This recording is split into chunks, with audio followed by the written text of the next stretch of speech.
I think I've talked about this before, but I'm not sure. This is the mound around the tornado shelter, and I was running into some problems with the plants. This one is a sweet potato. The sweet potato over there had some major problems. The leaves were essentially disintegrating. And then we had the watermelons up here. That stick was an elderberry, and it pretty much just keeled over. And it didn't even, it was like 2 days before it died. But anyway, so we have, like I said, we have the sweet potatoes, we have blueberries, and most of this damage was already on the blueberries, so I'm hoping that those will recover. This one had tip dieback, which is not a good sign. This one didn't even have a tip, which is not a good sign. But anyway, I wanted to show you something with the watermelons. The watermelons were struggling. I planted 6, and I planted 2 different varieties, 3 of each variety, and they all survived to be planted out. And then I started running into a problem. The seed leaves were turning white, and the new leaves were coming up distorted and twisted if they came up at all. Now you can see, okay, you can see how that one is sort of bleaching out. The older leaves have turned white, and this one almost died, and I think it is recovering, but we'll wait and see on that one. So we have 1, 2,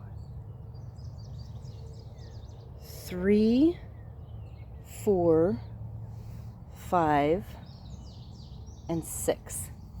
Now this area gets afternoon sun, but I want you to notice something about these plants. They're all in the same conditions. They're all in the same soil. They've all gotten the same water, which means I have not watered them.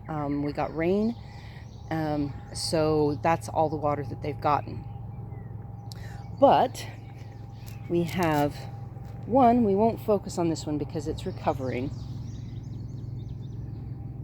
But we've got, let's just go with 5. 1, 2, those 2 are about the same size. They've got their secondary leaves, but they're not sprawling. And this one, okay, so this one, the 3rd one, is about the same size as the other 2. 4th one is a little bit smaller, but again, it seems to be recovering similar to this one. But then we have these. We have 3 that are approximately the same size, and we have 1 giant. So this one is the one that I am going to focus on because it's got its secondary leaves. It survived all of that, whatever was going on, it survived it without a problem. It's already putting out new leaves, it's putting out new branches, and it was planted at exactly the same time as all of these others. So this is the one I'm going to keep my eye on. I want early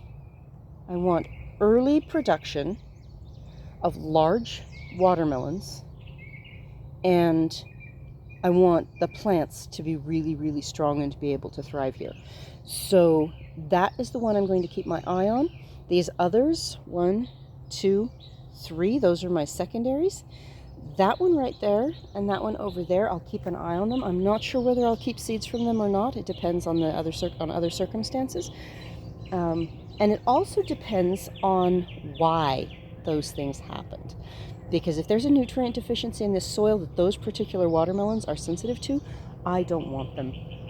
I don't want to be growing them in future years. Now they will probably mix in pollen with all of these others, but this is the one that is intriguing to me, and this is the one that I'm going to focus on as far as seeding, and hopefully get a 2nd generation land race going that thrives in this particular environment. Talk to you later.